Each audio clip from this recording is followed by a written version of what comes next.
এক কাস্টমার আমার হাতে মোবাইল দিয়ে বলতেছে, দেখেন তো আমার এই ফোনে নেটওয়ার্ক পায় না কেন? তা আমি হাতে নিয়ে দেখলাম মোবাইলটাতে নো সার্ভিস প্রবলেম। তো এখন আস্তে আস্তে মোবাইলটা খুলে আমি এই নো সার্ভিস প্রবলেমটাকে সমাধান করার চেষ্টা করব।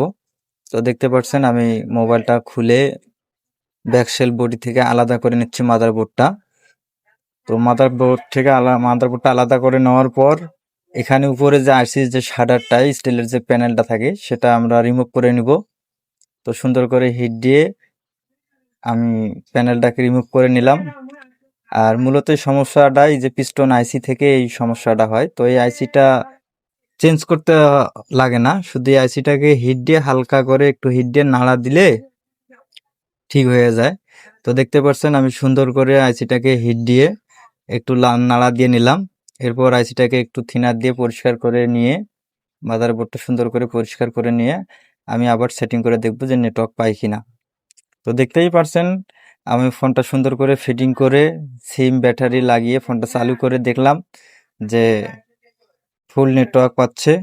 তো ইনশাল্লাহ আমার কাজটি সফল হয়েছে। ধন্যবাদ সবাইকে।